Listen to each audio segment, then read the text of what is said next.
if it was illegal to say stupid things into a microphone. Why must you be so stupid? These guys would be doing life without parole. Hey, everybody, we're back from prison. Why do we keep encouraging this kind of behavior? It's the Breaking the Ice podcast with Josh Dolan. You know, we could, go to jail for this. Along with Mike Shue and Isaiah Moskahana Monablitz Boskowitz, whatever the hell his name is.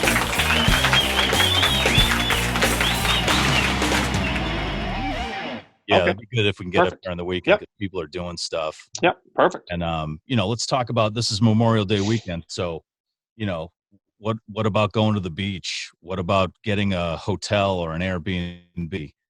Everything. We can go down the list of jobs things. are starting up. What should we worry about in construction jobs and office jobs and Spacing and office spaces. Yep. retail and stuff like that? There was a study just out that, like we talked about about what surfaces the virus survived on. Talked about metal and wood surfaces. I Study remember came that. out today. The CDC is now saying it's not likely to spread from surfaces now. Okay. Make up your fucking Well, see, mind. this is right. So this is good. So Make up your fucking mind. I know there's COVID fatigue, but on a weekend think? like this, Ugh. there's a lot of questions that need to be answered. My patience is at fucking zero. And then I hear something like that. It's like, what the fuck, dude? There's no fucking consistency in messaging, period. Yeah. That's why people are getting frustrated. Like, fuck it, I'm going out. Okay. Right. That's exactly the reason. Is it They going don't to know what spike? believe. Is it not going to spike? What if it does spike? If you go back and look at the Spanish flu, it was, 80,000 the first wave and 3 million in the second? Mhm. Was that because everyone went back? What the fuck? Yeah, well, we got to talk to him about that. What's the chances of a second wave? If I think it's a region to region thing. So like here Sure. in New York and the Northeast region, it's been hit the hardest. So Yep. we If you live in Des Moines, should do Iowa, things really it's a different slow. story. If you're in Right. Tama, Iowa, or if you're in Topeka, Kansas, okay. Right. They Also, probably if you haven't live in even. places like New York where everyone is on top of each other, and Right. and if you're in a place like Arizona, it's basically the places where the terrorists don't care about that Right. the virus also doesn't care. So those places get to open earlier. But I've been so pro staying home, staying inside, and then the weather got nice. Now I'm bored. I'm Oh, gonna put it on pause, and then we'll pick this up in October. We've been going on drives, like especially Yes. Chloe and I. Chloe just needs to get out of the house. Good. Some time out of the house. We open the windows in the car. We drive. It's 10 minutes. We're out in the country here. So That's awesome. I Yeah, need the yeah, beach you gotta though go. because our only option here is the trails around the house, and now there's just too many snakes. I've seen a lifetime of Hey. snakes, and what's up? Not is that? Okay. Look at the haircut. You Love can't it. hear us yet. No, but you do. You have to go out for a ride. You have to go for walks. The rides have been good. We do the rides. You get in the car and go for a ride to the post office. It's like an adventure. I know going to the grocery store is like a big night out in Boston for us. Oh my God. Remember hockey games? We go to the store now. What's hockey? Stick, puck, ice. They scan around. Right. Long time ago. Hey, Long can you guys time hear me? ago. Yes. There he is. How's it going? Chubby Emu. What's up? Nice hair, dude. Are you Your hair rocking looks that? like mine. Let's go. Let's get it. Let's get a hair check. What do we got? There we go. We tilted up, and it Dude, can that thing stick is up all the way, money. That is money. Mine doesn't stay up. It just. All I have That's to say legit. is, fuck all three of you guys. I have absolutely no hair. So you're just rubbing it in my face right now. I wish I had hair that was a mess right now. I have absolutely no hair whatsoever. Dr. Bernard joining us on the show. You were on our show weeks ago when this pandemic started. And now we Months have ago. pandemic hair. Was it a month ago? I'm losing No, track it of fucking was days. more than a Two. month. It was 2 months. Yeah. It's been a minute. It felt like about 6 years ago, but now you're back, and this is going to be airing during Memorial Day weekend. So we wanted to kind of ask you questions about the reopening phases that different states are going through and ask some advice from you, if you don't mind, Doctor. Sure. First, Doctor, for people that maybe didn't hear that last episode, can you just explain who you are and why you're qualified to answer these questions? Okay. Yep. So I am trained in emergency medicine and toxicology.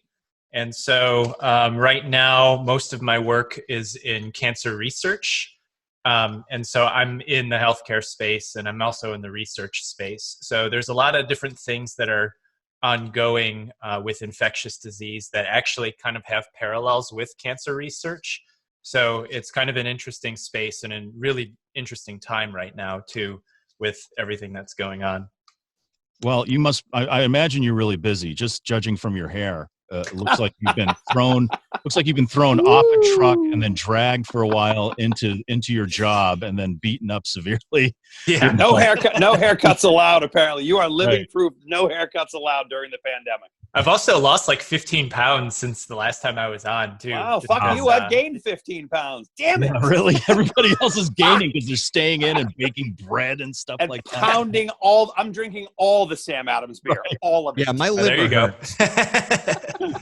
I think summer ale's out now, right? Oh, yeah. no, I drank them all. It's already gone. There you go. Someone keeps breaking in and stealing all my summer ale. So That's what Josh says every morning. He wakes up and the 12-pack's gone. Someone broke into my house and took my beer. No, it was you. was it? So what? Go ahead, Mike. Go.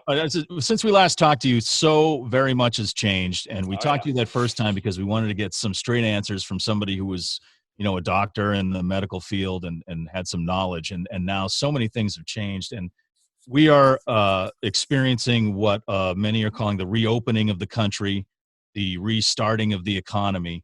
I just want to get your opinions on: are we moving too fast? Or are we not moving fast enough? Are we keeping an eye on the right things? Are we starting off the right way for reopening? My personal opinion is we should take it region by region. Where we live in the Northeast region in the Boston area, and then you've got New York and New Jersey.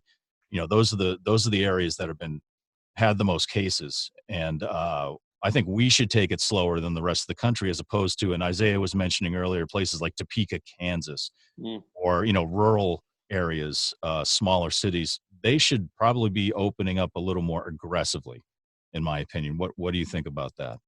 Yeah, so it really depends on what region you're in, and so like you said, if you're in Alaska, I mean they do have cases there. There were a couple deaths that were reported, but places that are like geographically isolated, or are in places that didn't have a lot of cases, I think you could make a case for reopening a little bit quicker than here on the East Coast. But like I said, you could make a case. But you could also make an opposing case to say, well, if we relax it too much, what if it starts to spread and then Topeka, Kansas becomes the next hotspot, right? And so those are the things that you're going to kind of have to think about. I know in kind of like the whole discourse of all of this, the one thing that people haven't really been talking about is that in China, so they had a hard lockdown on January 23rd. So in Wuhan City, like tanks showed up. You couldn't even get on the trains. Like the military was there to say, can't get out of here now. Like you're stuck. And so they mandated like a hard stop. And I think it was April 7th. And the moment April 7th hit, you just see all these people like, head out. Like, because some of them weren't even from the actual city. And so they were not even allowed to be at home. And so that was like about like a 10-week time period. And so obviously that lockdown was a lot more strict specifically for the city. But I know there was other parts of China too, like in the south, where some of the provinces didn't have more than like 1,000 or 1,500 cases. So it's a little bit different here because we have a lot of states with more than 1,500 cases. Right. But over there, even the provinces that were right next to Hubei province, which is where Wuhan City is, like they started college. And so like college kids were able to go back. And this is neighboring provinces. And remember, China is a lot more like condensed than America because, they don't have like a Midwest and they don't have a West Coast either. And so when you see how that was done, the difference is that they had that hard lockdown where we didn't. And like for us, if you went to, one of the retail stores on like a Saturday, at least down here in DC and Northern Virginia, some of those places were packed. Like there were lines out the door at Target on a Saturday. And, even though people did have masks, there's still a lot of people. And, some people are standing a little bit closer to others, right? And so maybe that social distancing wasn't strictly enforced. And so then the question is that because we weren't so strict for 10 weeks compared to how China was, can we make a case for reopening as quickly as they did, right? Probably say they're anywhere between 75 to 90% back, but they're still taking precautions. Like some of the planes are still empty over there. So it's a delicate balance. I actually don't know if the officials have the right answer, and they're going to have to try. And I think it might be a safer, quote unquote, bet to open up, like Montana or North Dakota a little bit quicker than you would Boston. Let me ask you this. Do we talk about stats coming from China? Let's just ask the question, do we trust the stats coming from China? Are we going to base what we do in the United States solely on what they say they're doing there? Do we trust those stats coming out of that country? Yeah. So the hard numbers, that's a good point. The hard numbers, always question it, right? We should question their numbers. We should question Italy's numbers, Brazil's numbers. We should question our own numbers. Right. Our own numbers. Yeah, exactly. But the thing is that what you don't see is them implementing a second hard lockdown, right? Okay. There is no military tanks in one of their largest cities in the central region of the country, right? And just think about it. Wuhan City has more people than New York City, right? And so if tanks were rolling in the streets and people couldn't get on the trains, like we would all hear about it, because every news agency has some people there that would say like, hey, what's going on? Like, why are there tanks rolling in the streets? So we don't see that. So we might not be able to know the exact number, but we can see with what's going on, they're not implementing that second hard lockdown. And so what people are afraid of here is that there might be second wave. And what does second wave look like, right? We can only look back to the data from the 1918 pandemic. And you had places like, I think, Denver and Philadelphia, which did have a second wave. And in some cases, the second wave was bigger than the first. And so the question is that if we open it too quickly, is that going to happen because we weren't strict enough on the first time? And how can we be so strict again on the second time when, people were already pushing back on the first? Right. Well, we're getting into Memorial Day weekend, huge weekend here in Massachusetts. Traditionally, people would be sitting in their cars in line to get over the bridges to Cape Cod. And we talked to a guy yesterday, the singer for the band Trap, Chris Brown. He said he went to the beach out in California or Florida. He went to the Florida. Beach in Florida. He flew down to Florida. Right. So I want to just run some stuff by you and get your opinion on, what you think the level of safety is, and say, I want to take my family to the beach. I want to take my wife and daughter to the beach. Is that a good idea these days? I mean, as long as you have to take the right precautions, right? It's a hard sell to say you got to wear a mask on a beach, right? Especially on Memorial Day weekend. It's a hard sell to say, like, you can't get ice cream at the beach, and it's really hard to tell a kid that because, they can't see the virus. They don't understand. The ice cream truck is synonymous with the beach. Yeah. And the line at an ice cream truck. Yeah, exactly. And to have, the 6 feet distance at an ice cream truck. I mean, I don't think a 5-year-old kid's going to understand that, right? No, I want that ice cream sundae. Move. Right. Or the ice cream sandwich was my big thing at my beach. Oh, yeah.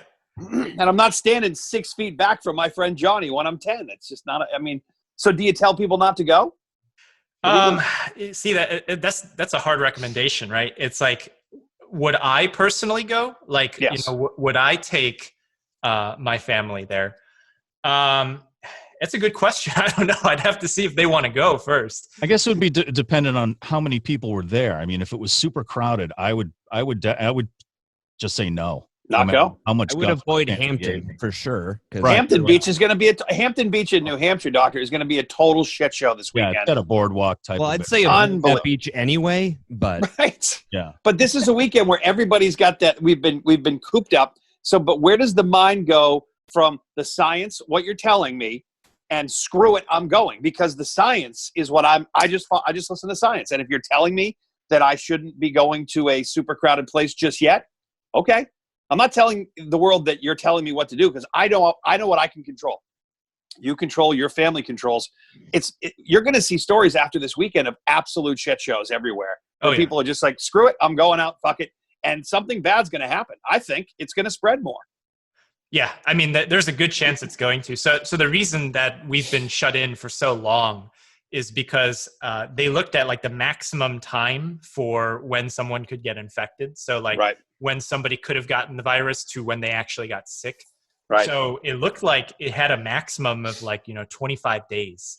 So they were trying to do like a two and a half times that 25 days to kind of starve out the virus, to put it in simple terms, right? So it's like if the last person to have gotten infected was 2.5 cycles of the maximum time, then you could reasonably say that, there's less virus around. So that was the rationale for it. And so like my favorite was when you saw on the news in like late March, they said like 14 days to limit spread or something. I remember seeing that and I'm like, you're really managing expectations here, because if you were really being honest, it's like 75 or 90 days to limit spread, not really 14 days. But you have to stage it, because you're just going to freak people out to say like, okay, you're not going to be out until January, or not January, hopefully not January, June. My God. You're inside forever. Yeah. Well, what about, and so like as a recommendation, I don't know, it would really have to depend, but if you do go, make sure you take those precautions.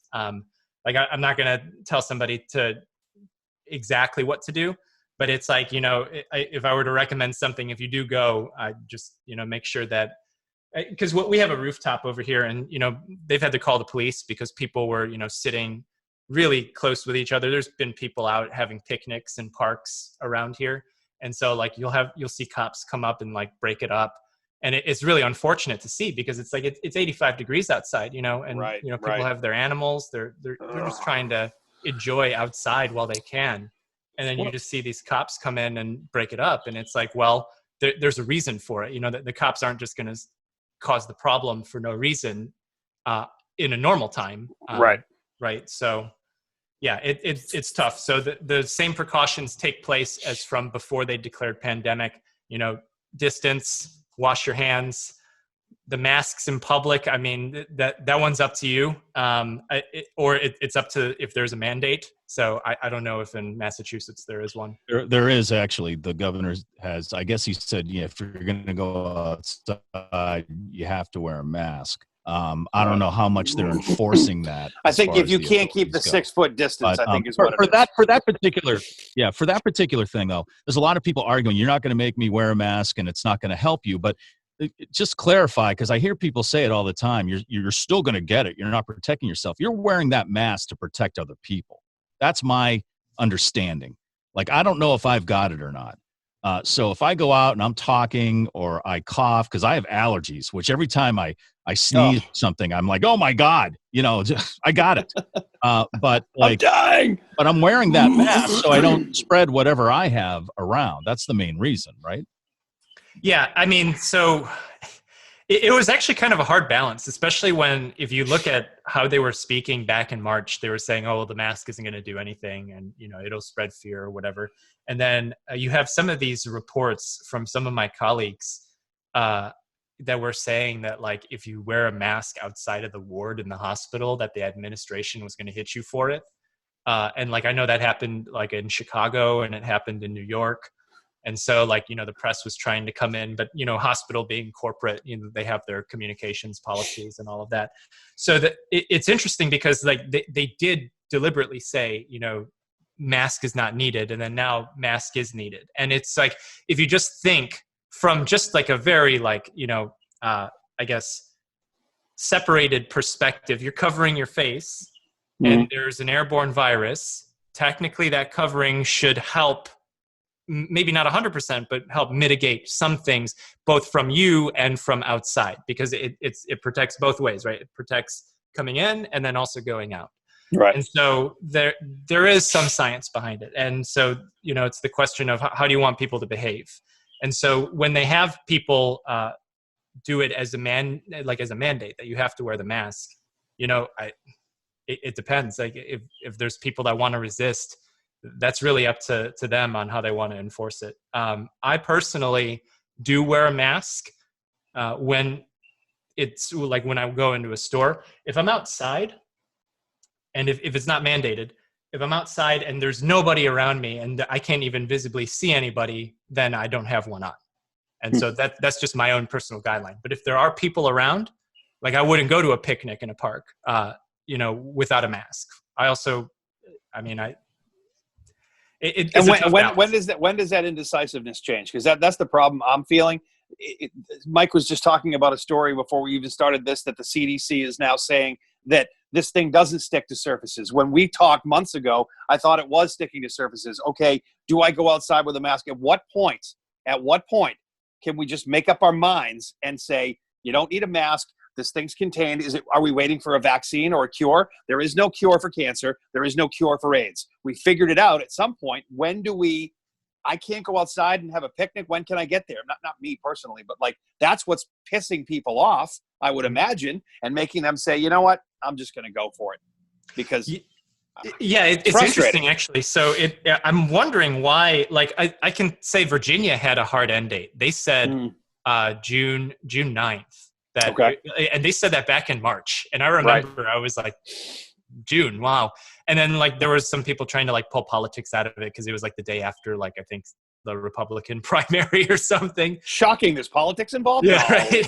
But the thing is that like some other countries that they have told like hard endpoints, and they say like we're gonna give you a long time, obviously, and it's gonna suck the fact that it's such a long time. But the reality is that, we're going to have a better idea rather than doing this staging of expectations to be like, the gym will be closed for a week. But, in reality, the gym's going to be closed for like 7 or 8, 9 weeks minimum, right? Mm-hmm. And so like just playing with people's expectations until somebody finally realizes, you know what, if I don't have like dumbbells in my own place, like I'm not going to work out reasonably until the end of summer or something. Right. And so when does it end? That's a good question, right? Because if they really wanted to play on people's fears, it could potentially never end, right?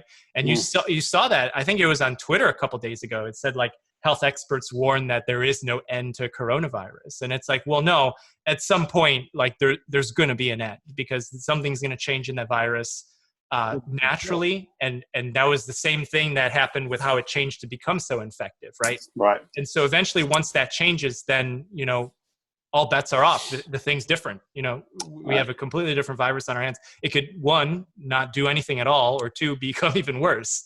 And so, how do you balance that with the science? If you have the vaccine, you have the medicine, that'd be great. We don't know which medicine works based on having evidence-based trial. And the vaccine is still in development. So, and then even when the vaccine is available, if you see the rollout of how our testing was, I wonder how the rollout of the vaccine is going to be too, right? Shit show.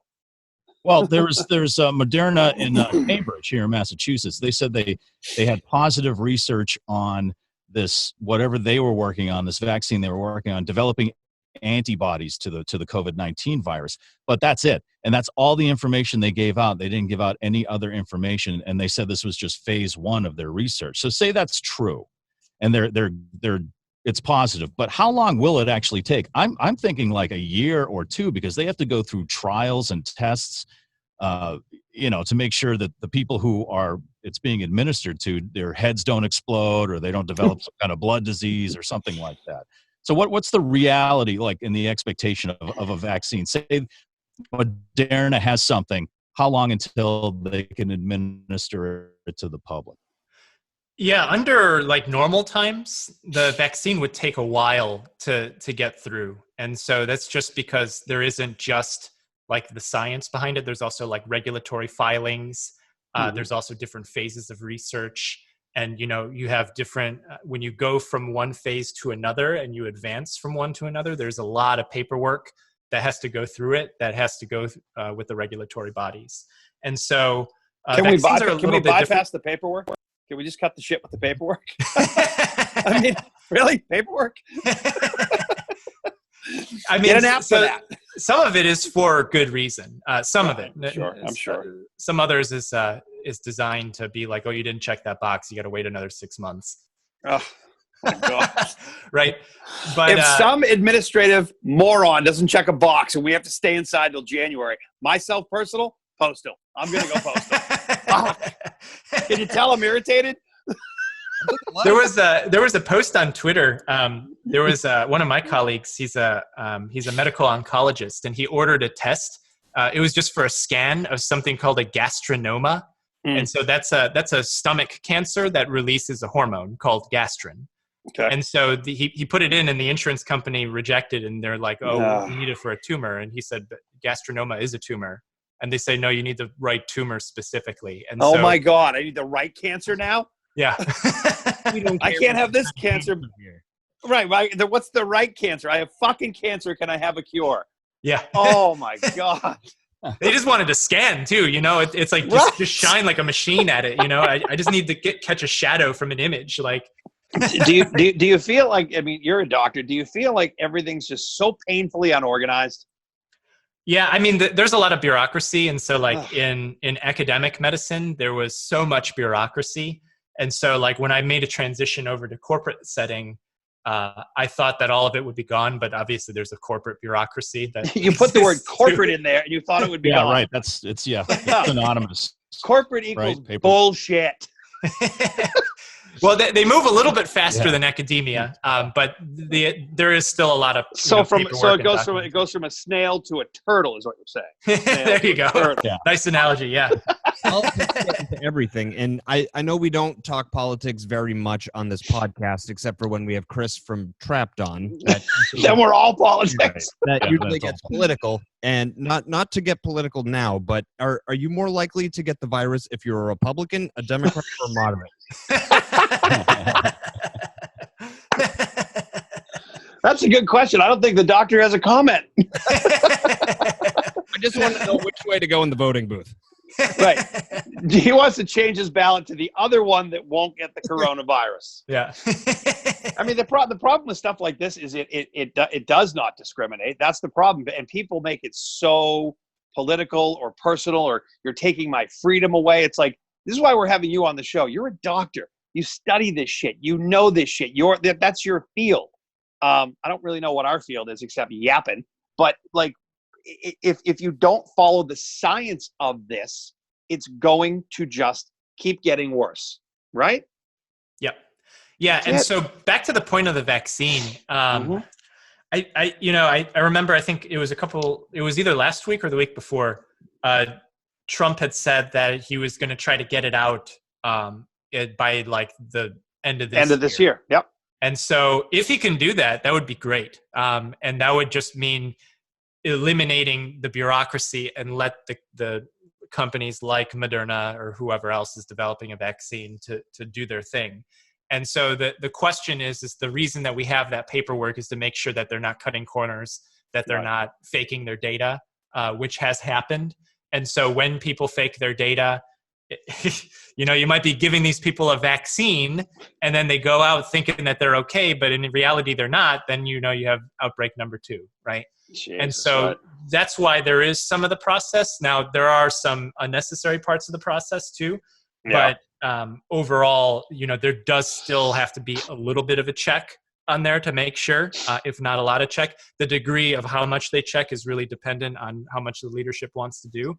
Right. And so I think reasonably, end of this year is pretty aggressive. I'm not sure if that would happen. Well, could a president take away enough president, is anybody in charge, and say, okay, we got a fast line. I mean, there's a couple of things I'm thinking in my head. Find a vaccine, deal with it, and then deal with the place or people that started this bullshit and deal with that. There's a couple of things that are pretty important along the way here. Let's get us all healthy, but then who's accountable? Like whoever it is, wherever it is, however that goes down, that's a thing that a president and leaders of countries have to talk about. Because if this in fact did start somewhere in some lab and someone pushed this out like anthrax, I'm not saying that's the case, then someone should be held accountable. But if this is some sort of warfare on the world for fucking around with China to begin with, like, this will just never stop. This will just go round and round and round. Can I just interject here when people say that this is some kind of chemical or biological warfare attack on China? Why? Then why not on China, just from somewhere? I don't know. I mean, not on us from China. Why would China start it in their own country? Don't know. Why wouldn't they start it outside their own country? A lot of countries that kill their own people.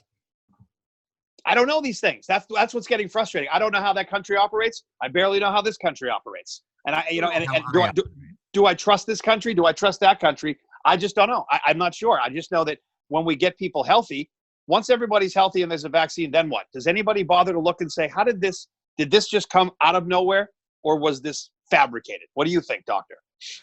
Yeah, that's a good question. They're going to have to. I don't know who's going to be president next year.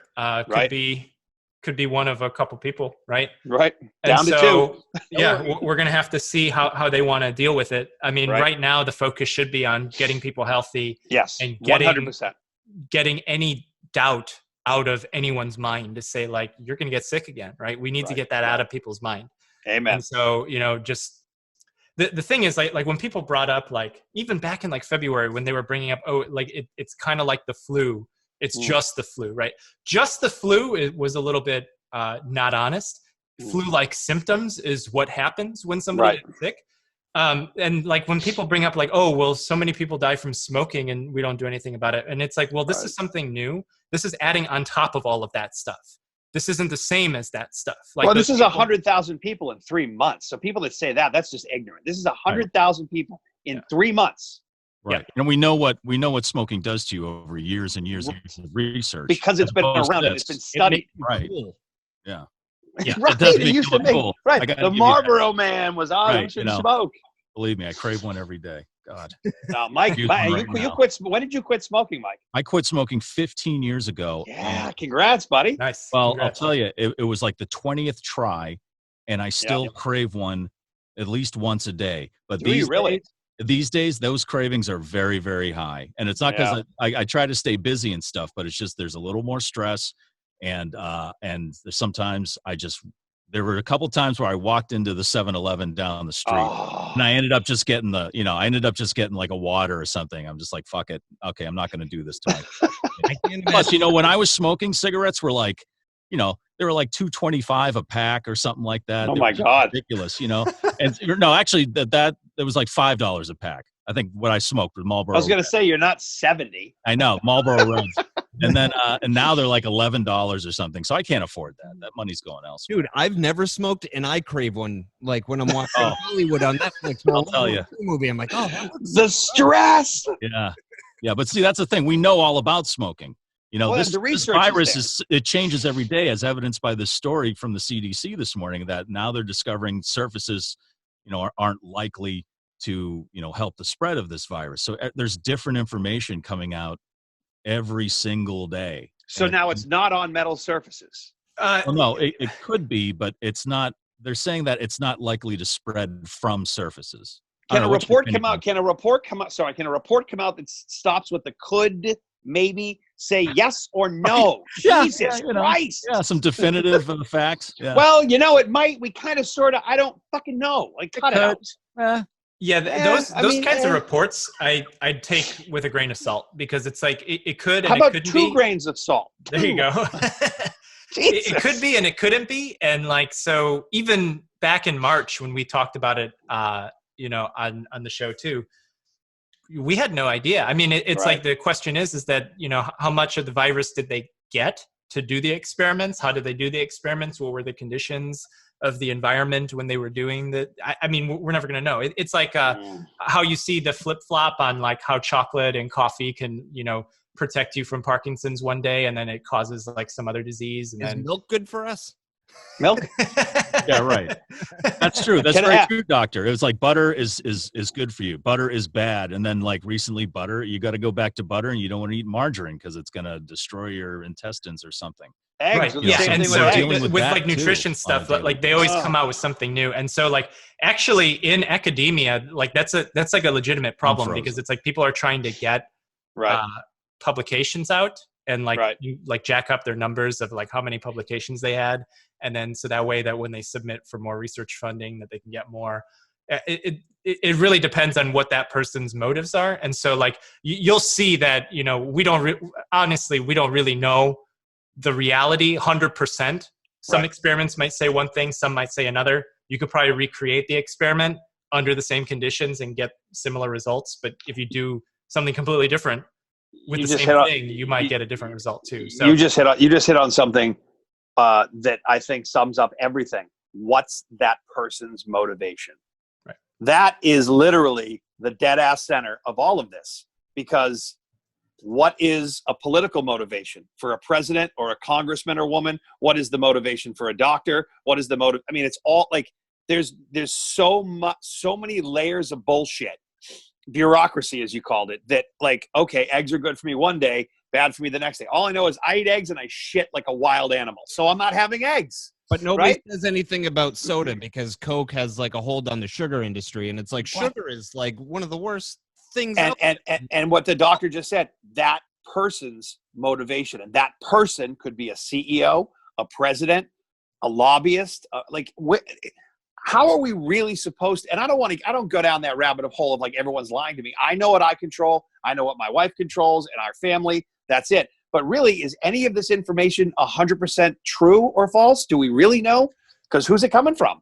Yeah, that's a good question. And the thing with science is that, like, if you go on Twitter, like, sometimes like people just explode in Twitter like, anger. Twitter sucks. They explode in anger over science, and like some people that like they get the I don't want to say they get the definition of science wrong, but like the thing with science is that you have a question, right? And you think something happens a certain way. So you run an experiment to see if it happens that way. And so when you run that experiment, it could give you evidence for how maybe it could work that way, but it also might give you evidence on how it could work a different way. And that's what it tells you. It tells you whether or not your question was, doesn't say if the question was good or not, but it tells you whether or not something happens the way that you think it would. And so there's so many different factors that you can control on getting it to give you that evidence to fit what you asked for, right? And so there is some subjectivity to it depending on which discipline you're looking at. Obviously, in something like physics, it's a little bit harder to squeeze the results. Right. But in some other things, you could squeeze some results. It really depends. And so that's why you have to take with scrutiny and some skepticism on, what is this publication saying? But also if you have to look at, who's funding it and who's doing the research. And, some people really are genuinely into their own research. Like some kidney cancer researchers, like, their goal is to help these patients, right? Because we don't have medicines for certain kidney cancers. Right. And so like, they don't have funding. And if you can even look up their salary because they're academic employees, right? Yeah. So employees of the state, they're not even making, huge amounts of money. But meanwhile, they're pouring their heart and soul over a couple of papers in like the span of 10 years. And so like, if you can scrutinize that and, ask more questions, then that's always better. Now, sometimes people ask questions and they ask the wrong questions. And then all of a sudden you get these conspiracies that come out. And so like, give you an example on my Twitter, I think I tweeted about Bitcoin a couple days ago. And like, I wanted to make a joke about how the founder of Bitcoin was like, conspiring with a billionaire or something. But then I thought about it. I'm like, wait, somebody's actually going to take that seriously. Like I can't make that joke. Yeah. Oh, careful, careful. Yeah. Oh, we've had a lot of discussions about Twitter on this show, Josh. Oh yeah, man. I mean, speaking of your Twitter, I have a question for you. What's your problem with Dolan's? Oh, yeah, right? You had a thing about Dolan's a couple weeks ago. Yeah. And there's a Josh Dolan right there. Well, if you noticed, one of the pictures I posted wasn't even actually a Dolan. It was James Charles, who I think partially, I think he was friends with Dolan. I think he still is with Dolan twins. I don't even know who Dolan twins are. There's so many like new like TikTok and YouTube people like coming out every day. Like I've been on YouTube for 5 years now. And like, there's some channels that just like popped up last year, that are like, 3 times my size. And it's like, I didn't even know who this person was. And then you see it and you're like, this is really new generation, Oh yeah. It's so wild that someone can have 53 million fans and you have no idea who they are. Right. Yeah. People are on TikTok dancing and they have 10 million followers. They're not even dancing. They're just staring into the screen and they're what like, are you doing? I'm a millionaire now. Yeah, we like do this the girl, and we're not millionaires. Charlie D'Amelio. Yeah. Yep. I think the most followed on TikTok. It's funny because it's like she's a 15-year-old kid. I have friends who have kids that are 16. Like it's fuck. My daughter's 15. She probably knows who she is. No, she's mentioning names to me all the time. Oh, it's like so-and-so. I'm like, I have no idea who that is. Who? Oh, they're a YouTuber. I'm like, ugh. Oh. Maybe I should spend more time on YouTube. I want to see you on TikTok. That's what I want to see. I want to see you. I don't know, man. I don't know. I want you to do a food porn session or a disc golf session on YouTube and get fucking 0 likes. I know, right? That's why I was in radio for so long. Yeah, exactly. Friendly, you know. And well, listen, Doctor, it is Memorial Day weekend. I mean, what would your advice be? Because we asked you before, and we do appreciate you coming on the show, and we believe in what you do and the science you follow. What is your recommendation for people over a weekend like this and over the course of the next few weeks as it gets warmer in different places? What do you recommend people do? Stay the course? Change the course a little bit? What would you say to them? Well, I would say stay the course and definitely follow the local rules on how they want to do it. Because it's I think Jersey Shore might be a little bit different than up in Cape Cod. They've always been different. Right? End of story. Yeah. And so definitely first and foremost, follow that, because it's like, I don't want anybody getting in trouble with the cops on, Memorial Day weekend. It's like, come on, it's the beginning of summertime. You don't need that in your life, Right. And so, aside from that, if you are able to go, and you do want to go, then, just, contact precaution, with the distancing, washing your hands, careful with the ice cream trucks if they're even there or if they're even allowed to be there. Like hand sanitizer and stuff like that. Keep it with you at all times. Yeah, hand sanitizer. Now wait a second. Nothing against the ice cream truck people, but the dudes driving them, they're creepy anyway. Imagine now putting a mask on that dude. Hey, those mall Santas got to do something in the off season. Mall Santas, that's who they are. Yeah, I can't wait in December to see a half shit faced mall Santa with a mask on. Hey, Junior, sit in his lap. Yeah, we're good. Well, so I'm sorry. So follow precautions. I got it. One thing I want to ask before we let you go is we've asked entertainers this question, how they foresee things like concerts in the future. Right now they're like at Yankee Stadium. They're going to be having concerts and movies there and stuff, and people drive up and they stay in their cars drive-in style. How long do you think people can gather en masse for sports? This is a huge sports area with the Patriots and the Bruins and the Red Sox and Celtics. There were so many great concerts this summer, tours that had to be canceled. When do you foresee a time where like 1,000 people can gather in one location like that again? That's a good question. I don't know if the leadership is waiting on vaccine or, the treatment for that to happen. I know there's going to be people that are really upset with the mandatory vaccine. We thought anti-vax had, quieted down a little bit because this virus had become a thing. But my guess is that along with the anti-lockdown protests, they might come out again to say we don't want this vaccine. And if I could interject here, there have been a couple of anti-lockdown protests, I believe in Michigan and Los Angeles, that were organized by this group called the Freedom Angels. They are primarily an anti-vaccine organization. And basically what they've done is latched on to these groups and helped organize these rallies that are anti-lockdown. My question would be to them, okay, so they find a vaccine. Are you going to use it? They won't. Yeah. Hype spots. Right? So you can get out and support business like you're saying and stuff like that. Yeah, I just got the tattoo that says fuck vaccines, but I need this one. Wait, what?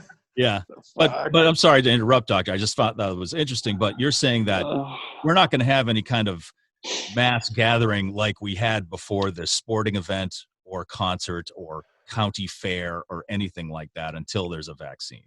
I mean, it depends on how the leadership wants to do it, right? So if they want to wait for the vaccine, then that might happen. I mean, like I said, there are definitely concentrated interests inside sports and these convention centers.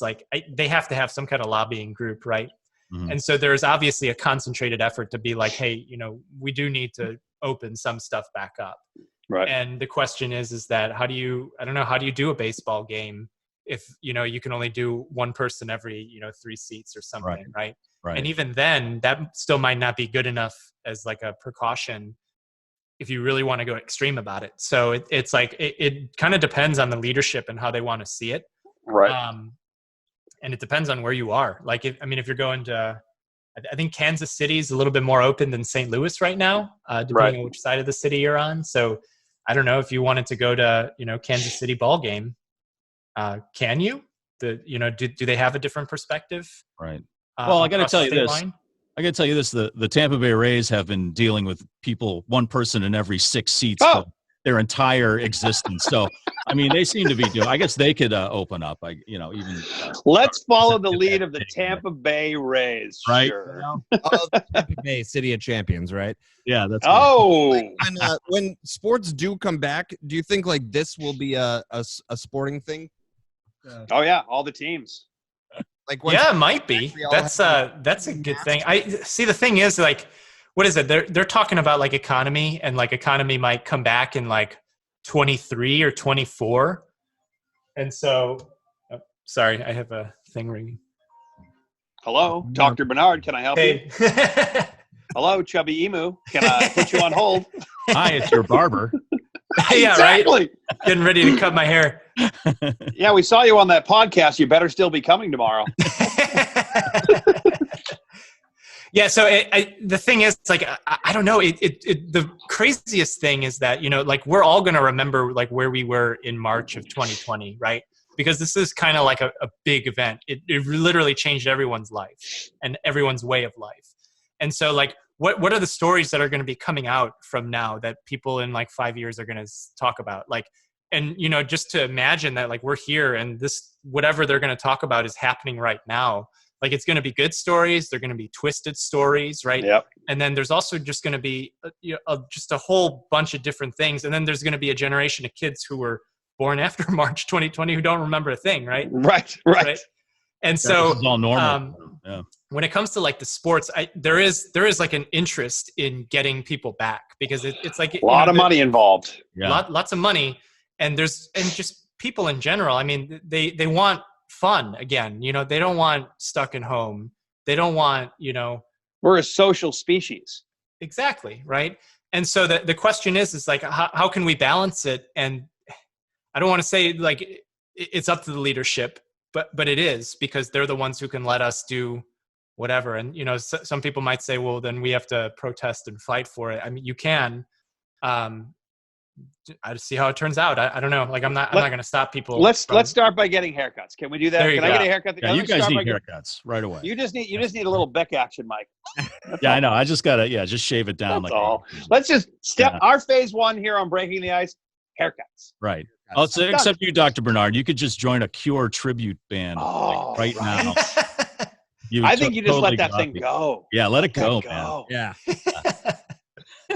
Well, hey, hashtag Chubby Emu's hair. Yeah. So, what? It's like anime hair, but then like in the back, it could be like starting to become like a mullet. Totally. Yes. Love it. Hey, Dr. Bernard, could you give everybody, your Twitter handle and your YouTube and let people know where they can check you out? Yep. Twitter is at Chubby Emu, and same on YouTube. If you search Chubby Emu, you'll see a bunch of medical videos. My latest one is about a student who drank 2 gallons of coffee to cram for one of his finals. That sounds like Josh. Did that overnight. No, that's me. That's the guy Dolan that you don't know. Did his kidneys explode? Ooh. Yeah. So what happened is yes, adrenaline. So the coffee in like huge amounts, like it pushes out a lot of adrenaline, and it also stops your brain from like calming itself down. And that's so when Josh. your brain doesn't calm itself down, you get scared. Maybe that's why I have a stroke every time I see a snake. Wait a second. This is why his lung collapsed. He's a fucking spaz, and he freaks out when you say treat or a snake goes by. Stop drinking all that coffee. You need to make more. So what happened to the student? So what happened was, because of like all the adrenaline that came out because of that caffeine, it actually like he kept twitching, right? And so his muscles, huge doses of caffeine are going to affect the muscles first of all. And so what happened was that the muscles actually started going into his bloodstream. It started dissolving. Wow. Oh my God. And then it goes to the kidneys. And when the muscles go to the kidneys, there's chemicals in there that'll actually dissolve parts of the kidneys and damage. Oh my God, I was just joking when I about his kidneys. There you go. Oh, Josh. We're going to put that in a lab environment right now, Doctor, and see what happens. Hold on. See, we have a coffee sponsor on the show. That's Wolfpack right. Coffee. Nice. So here's the thing. Drink responsibly, just drink like coffee your booze. Yes. Well, hey, actually, if you hold on 1 second. Okay. Oh, God, he's going to got a chug kidney. it. He's got a kidney in his drawer. So I made this for the video, but this is 2 gallons of coffee. Oh my God! Jesus. I still have it. Chug it. Right? Chug it. I keep the props from my video. And so this is 2 gallons. This is like, what, 12 pounds That's of coffee? a lot. Oh my God! So the dude pounded both of them? In like one night, right? Yeah, so I think it was over a couple of hours that he drank it. Like it was just like pot after pot. And so the thing is that he apparently just didn't want to take anything else to help him study because he was that like one of his like Adderall got, or cocaine or meth. Yeah. or meth. Yeah. Right. Adderall is meth, Chew. Oh. Basically. Yeah. Remember No-Dose, Mike? Oh, yeah. Remember No-Dose? Oh, I remember it well. I snorted it. Oh, wait. Fuck. This is a kid's show. No, it's not. Oh, No, it's not. Absolutely not. Yeah, and Well, so listen, like I know internships they'll do like the random screening sometimes. Like if you're an intern like throughout the semester, they might do it. And I remember there were some people in medical school too who just before like the step 1 exam, like they took Adderall to help study, and then they got tested, and then they got booted out of the program. they got every question right twice. Yeah, right. And you make it that far in life just to screw it up because one thing by chance, right? And it's Right. That's a heavy choice, though. You know, you get booted out of medical school after 10 years, or your kidneys melt. You know, I mean, you know, it's kind of weighing the options. Right, yeah. Now, You know, medical it's worth school is Adderall like performance-enhancing drugs? Right, that's PEDs. It is in esports. So like, what is it? Some of those Is Dota it? players, like, you know, if they get caught taking Adderall, like that's their steroids. Oh my God, that's hilarious. Yeah. Wow. I think he was kidding, but that's a real thing. No, Yeah, it's a real thing. Like, because the esports, you know, that they got to be like their reaction time has to be like if it's like a couple milliseconds Instant, off, bam. that's life or death, right? And if you die and then your team is depending on you, you know, you could Your video game team. That's a whole conversation we've had. A video game team. Well, that's the guy. There's big money in esports. I know. Yeah, we were talking about it with Chris from Trap. There's a guy, Dr. Lupo, who makes, I think it's like $250,000. $250,000 a month. Yeah. A month. Yeah. Yep. Yeah, that was a colleagues. month? They're kids, like they're in college, right? Mhm. Yeah. And they drop out of college because all of a sudden they're making $60,000 a month. Yeah. You know, playing video doing games. Dota streams or, you know, League of Legends or something. I'd do that. Gone. Done. Yeah. Well, Quit Dr. everything. Bernard, thank you. That last story is the kind of stuff you can find on, you know, what he's talking about on YouTube and Twitter, and as well as stuff regarding. Very nice, Isaiah. Regarding the COVID-19 virus and stuff. We appreciate you coming on and setting us straight on an opinion from a reliable source. Yes. Thank you. Like Thank say. you. Dr. Thanks Bernard. for having me on. Yeah, and thank you Keep so much. the hair, brother. Keep Yeah, the hair. keep the hair, man. Let it fly. Let your There free you flag go. fly then. New profile pic, right? Yeah. While I'm thinking about it, I want to thank our sponsors. You know, we mentioned Wolfpack Coffee, but then there's Garage Drink Doors Plus. responsibly. Yeah, drink responsibly, not like Josh. Garage Doors Plus. Jesus Christ. There's Invoke Media Group, who helps us with our website, which is breakingtheicepodcast.com. Don't forget, there is Boston Exterior Remodeling, Pathfinder Tree Service, LLC. Am I forgetting anyone else there? No, all of our friends on Patreon, too, that have jumped on that pay extra to see the stupid bullshit nonsense that we do on the side. Thank Can you believe it, Doctor? It gets worse than this on the side. It does. This is pretty tame. There's stuff. So you can always check out all the episodes at breakingtheicepodcast.com. There's a Doc, if you want a Breaking the Ice t-shirt, you can buy one at breakingtheicepodcast.com. Oh, You can buy yeah. one with me, a picture of me in high school on the front of the t-shirt with hair very similar to yours. There's also the Tree Club shirts, which are really nice, and all sorts of other merch you can buy, which will just help out the I podcast. You got it said there, when I saw that picture, I said that Josh, look at Okay. that. Tell me he doesn't look like he's the lead singer of an Asian Duran Duran. Please. That's me in high school. Look at him. Nice. Look at that mullet, dude. See, I had hair, man. I had hair, just Yeah, like you guys. 40 years ago. In a jean jacket. That's the best mullet I ever had in my life. Wait, wasn't there an interview that you posted on Twitter back in like 93 or 94? What? And like, Who? I swear to God, you posted something on Twitter with like, it was an interview with you and like a singer from some band at like some festival in Massachusetts. Oh yeah, it was me and Chris Martin from Candlebox. Nice. And it was a Throwback Thursday picture, and I had like we were both like grunge dudes. We had Oh, is super that the long one where you hair. look like Jay and Silent Bob? Yes, we looked like Jay and Silent Bob. We were backstage at the Reading Festival in England, and I was supposed to interview him, and I think we were both a little stoned, and we just talked about surfers for like 2 hours. And I'm like, wow, this was a completely useless interview. So thank you for your time. But he's a wicked nice guy. Was that the one where Henry Rollins tried to fight you? Yes, that was the one where Henry Rollins lost his shit. He just didn't want to fight me. He wanted to fight 30 other DJs in the room. Yeah, he's a real pleasant dude. Slightly aggressive, that man. Yeah. But Dr. Bernard, thank you so much. Chubby Thank Emu you. on Twitter and YouTube. Check him out. Really great, interesting stuff. And thanks for coming on the Breaking the Ice podcast. Thanks for having me. Someday we should do this in person. Yes, Someday we'll do it in person. Yeah, when we I can make my way up to kind of Boston, definitely. sort of maybe kind of sort of when we can go out. Maybe we're not sure. Not sure. Yeah. Fuck it. All right. Thank you, doctor. Great. Thanks, guys.